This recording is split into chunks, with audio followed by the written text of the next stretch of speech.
Bonjour, bonjour. Aujourd'hui, je parle du remboursement des taxes TPS TVQ dans le cadre de l'achat des meubles neufs. Alors, si toujours on parle de remboursement de taxes sur l'achat des meubles neufs, mais cette fois-ci, c'est pas pour y habiter, mais c'est pour faire la location résidentielle à long terme. Alors, c'est ça la différence entre la vidéo que j'ai déjà postée et la présente vidéo. Donc, cette présente vidéo, donc, on voit de loin qu'il y a une grande ressemblance, mais il y a aussi beaucoup de différences. Alors là, cette vidéo, c'est spécialement pour demander le remboursement des taxes TPS TVQ pour les immeubles neufs pour faire la location à long terme. Donc, sans tarder, je rentre dans le vif des sujets. Alors, pour ça, je vais faire un petit rappel, un petit retour sur la vidéo que j'ai faite pour les demandes de remboursement des taxes dans le cadre de l'habitation, parce qu'il y a quand même une certaine ressemblance et de là, je vais sortir les différences. Alors, donc là, on avait dit, donc on avait dit pour demander les taxes, là, je mets en rouge pour dire que c'est la TPS. Alors, on avait dit qu'il y avait aux autres, là, le fédéral, et le remboursement, et il y avait le seuil de 0 à 350 000. Et il y avait une tolérance aussi jusqu'à 450 000. Puis après, on avait dit que c'était zéro remboursement de TPS. Et ici, le remboursement, c'était 36%. Ici, c'était 36%.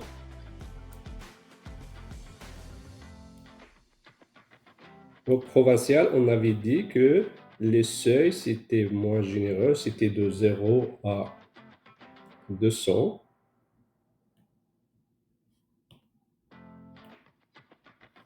Et c'était la partie intermédiaire jusqu'à 300. Mais on avait dit qu'ici, on remboursait 50%, ici 50% sur les taxes payées. Donc là, on avait dit, ici, il y avait un calcul à faire. Ici, c'était automatique. C'est ça, là, donc là, j'avais fait ça. Ici, c'était automatique. Et ici, il y avait un calcul à faire. Donc, on voit tout de suite que les seuils, c'est pas la même chose. Ici, on est à 300, c'est le max. Ici, on est à 450 000, c'est le max. Maintenant, pour faire la comparaison, donc ça, c'était dans le cadre de le remboursement des taxes TPS TVQ, mais pour les maisons qui étaient destinées pour y habiter. Là, c'est pas ça qu'on fait ici. On parle de, maintenant, dans cette vidéo, on parle de achat d'une maison, mais pour faire la location à long terme. Alors, c'est ça. Et puis, quand on est ici, alors il y a quelque chose qui change ici, en fait, surtout au provincial. Alors, au provincial, on change ça et on change ça. Donc, au provincial, on laisse toujours la limite de 200, mais c'est juste le maximum ici, c'est 225 000.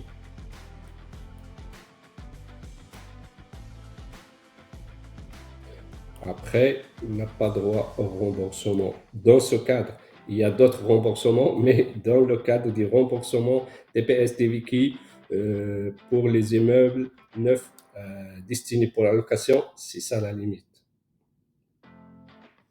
Provincial, fédéral ici, pas de changement. Ici, on a dit le changement. Le changement ici, c'est que au lieu de 50 000, on est rendu à 36 000. Ici aussi, c'est 36 000. Alors, c'est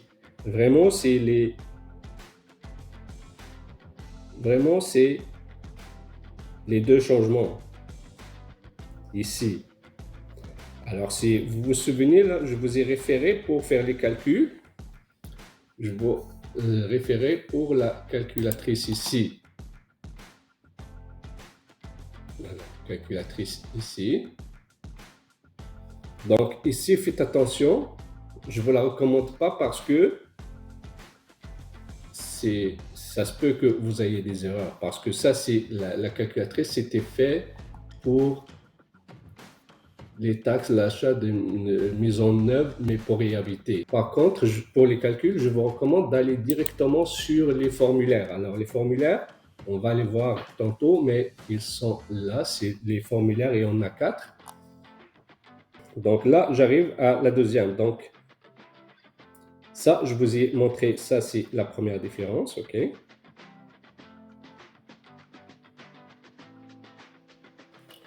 La deuxième différence par rapport, je fais toujours la comparaison par rapport à la vidéo que j'ai faite pour les maisons pour habitation. Alors ici, c'est qu'avant, on avait fait une seule demande pour demander la TPS, la TVQ. Dans notre cas, pour les immeubles neufs locatifs, c'est un formulaire pour la TPS et un autre formulaire différent pour la TVQ. Alors, je vous les montre tout de suite. Ici, remboursement de TPS sur immeuble locatif neuf. Ça, c'est un cas. Lui, on l'appelle FP 524. Donc lui, ici, pour demander la TPS, on doit utiliser le FP 524.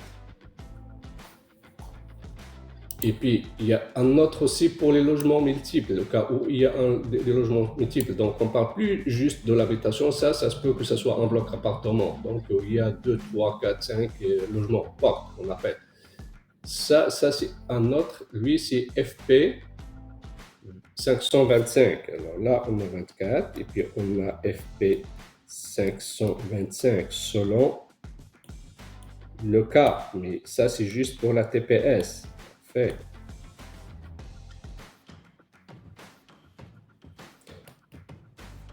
Pour la TVQ, voilà, une formule à part. Donc, pour la TVQ, c'est aux autres et ça, il appelle ça des VD. Alors là, on a un VD 770-67. Donc là, c'est VD 370-67. Immeuble locatif neuf. Et il y a un autre aussi,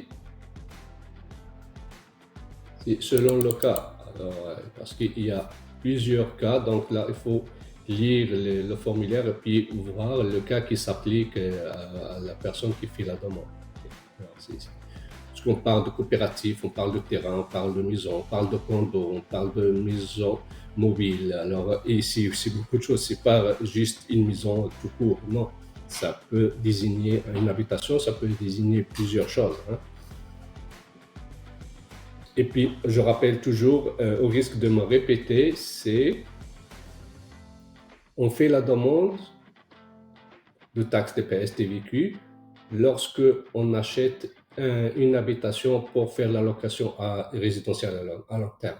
Alors, c'est ça. Parfait. Une autre différence. Donc là, je sais pas, on est rendu à deuxième. OK, on va dire c'est la troisième différence. OK, la troisième différence. Je vous ai parlé la dernière fois que je vous ai donné 2 exemples. Alors, je vous ai dit qu'il y avait il y avait quelqu'un qui construisait des maisons. Puis il y a un monsieur qui s'achète une maison, on va dire, il s'achète cette maison. Parfait, c'est le cas. Ce cas, ça c'est un cas facile. Okay? C'est un cas facile, comme je vous ai dit la dernière fois, parce que c'est une transaction entre un constructeur Puis c'est ça, c'est pas lié, c'est un étranger. Puis on passe devant un notaire, alors tout est clair, les taxes et tout, ça pose pas de problème. Lui, c'est un inscrit, il est déjà inscrit aux taxes, il perçoit les taxes, il les remet au gouvernement, ça pose pas de problème. Il peut même vous aider puis à faire la demande pour le remboursement ou vous accréditer carrément. Oui, ici. Ce constructeur-là, il peut vous faciliter la tâche par plusieurs moyens. D'abord, s'il est sûr que vous avez droit, si, admettons,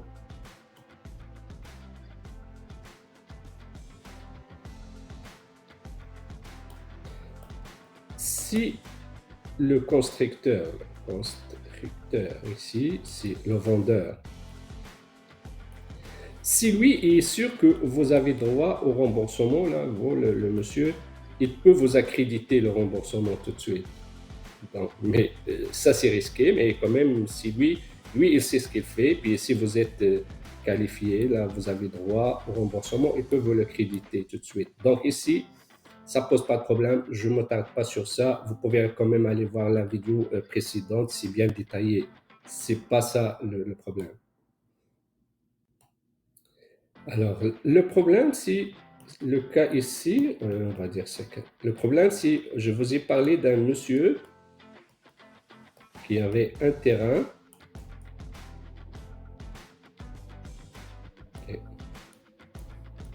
Et puis, sur ce terrain, le monsieur, lui, il construit lui-même la maison.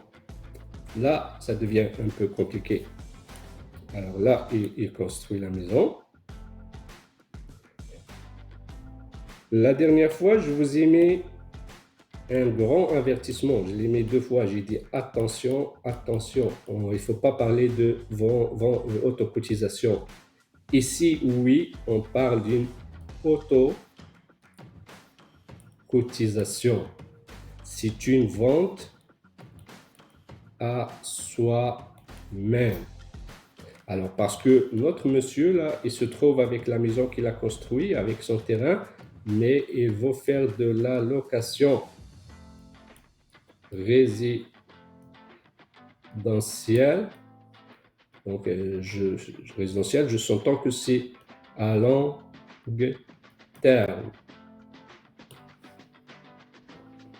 Et je suppose que notre monsieur, il n'est pas inscrit. C'est un non inscrit taxe TPS TVQ. Parce que si c'était un inscrit, ça change beaucoup de choses. Parce que si c'était un inscrit, il aurait réclamé ses CTE. Et on va l'écrire ici.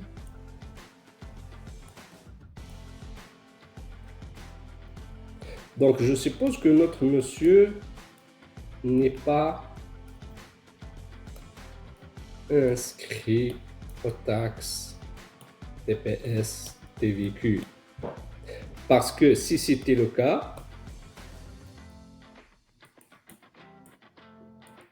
elle aurait réclamé les CTE, RTE, ça veut dire les taxes sur l'achat de la bâtie, du terrain, puis le service, l'achat des matériaux. Mais lui, il n'a pas réclamé ça. Alors, rendu là, il fait une autocotisation, il vend la bâtisse à lui-même. Puis là aussi, le défi, ça serait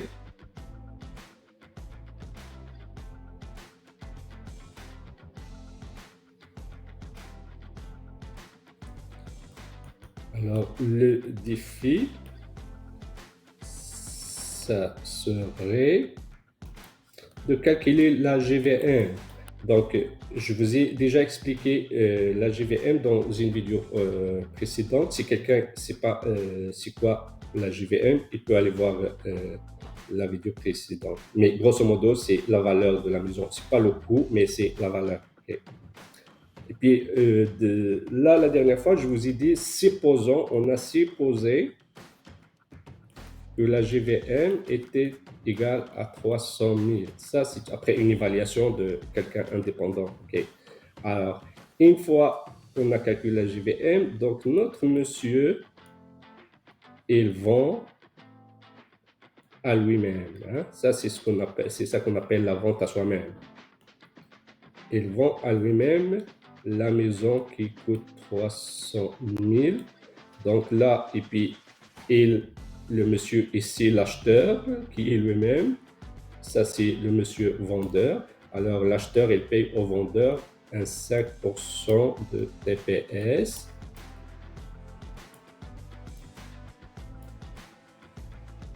« 9,975% de TVQ. Alors ça fait en TPS 15 000 et ça fait en TVQ 29 925, ce qui fait un total de 44 925. Ça, c'est un montant de taxe qu'il faut remettre au gouvernement. Donc là, il faut remettre la taxe TPS TVQ. Alors ça, c'est quelque chose qui est différent par rapport au cas qu'on avait vu dans la vidéo où c'était, parce que ici, c'est l'allocation. Ici, c'est l'allocation. La dernière fois, on avait parlé de habitation. L'autocotisation, la vente à soi-même ne s'applique pas. Alors ça, c'est parmi la différence, mais c'est très important. Donc, tant qu'à être, là, je vous ai dit que notre monsieur, donc là, il paye 44 925 de taxes gouvernement, mais il a droit aussi de déduire le remboursement, s'il a droit le remboursement des taxes. Mais il y a aussi un droit à un autre remboursement. Ça, c'est en vertu de l'article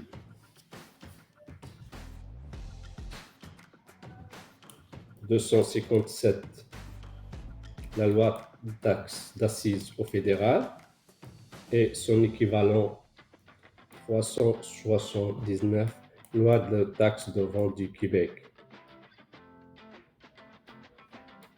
Mais sachez que ça existe, mais je ne le traite pas dans la vidéo. Ça existe. Quelqu'un qui n'est pas inscrit, en tout cas, sachez que ça existe. Mais là, nous, ce qu'on traite, en tout cas moi, ce que je traite maintenant, c'est le remboursement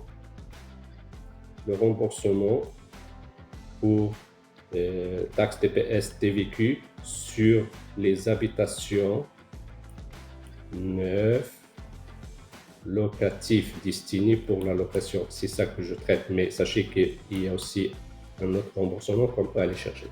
Une autre différence aussi par rapport au cas qu'on avait fait la dernière fois, c'est que pour demander le remboursement de la TPS, ça, on continue toujours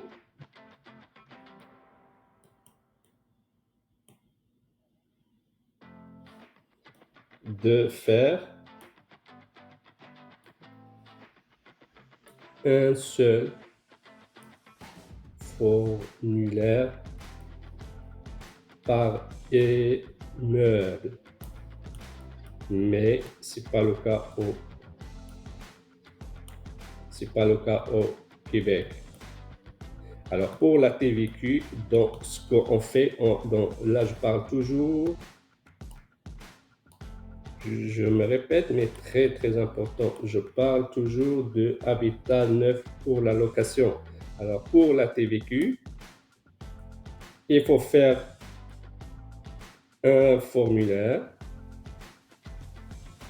par demandeur et selon le pourcentage, on va dire, le prorata de la possession de l'immeuble. Okay, admettons, et c'est deux conjoints, là, il faut faire deux demandes. Supposons 50-50, alors c'est ça que je dis, 50%. Si on a trois, alors c'est un tiers, ça dépend du partage. Pour récapituler,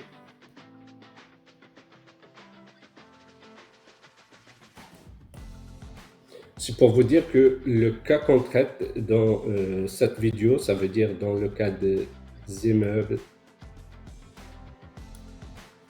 neufs destinés pour la location, c'est très, quand même, c'est très compliqué de faire la demande sur quelqu'un qui n'est pas habitué de faire la demande, qui n'est pas habitué au formulaire, parce que les formulaires, c'est pas évident, et les calculs et tout.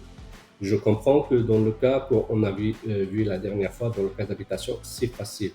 Alors, et ça dépend des compétences de chacun, mais faire appel à soit un comptable, notaire, fiscaliste, ça serait une bonne idée. Donc, c'est ça. Donc, comme je vous ai dit, je mets toujours un quiz pour s'amuser, mais aussi pour valider les connaissances. Donc, je vous remercie beaucoup d'avoir suivi cette vidéo. Et puis, si vous avez apprécié le contenu et les informations, j'apprécie beaucoup un retour, soit directement sur le commentaire, soit en me contactant directement sur mon email, mon courriel. Et puis, si aussi, donc là, comme je dis toujours, vos suggestions, vos remarques, vos corrections sont les bienvenues. Et puis, je vous remercie beaucoup d'avoir suivi cette vidéo et à une prochaine. Bye bye.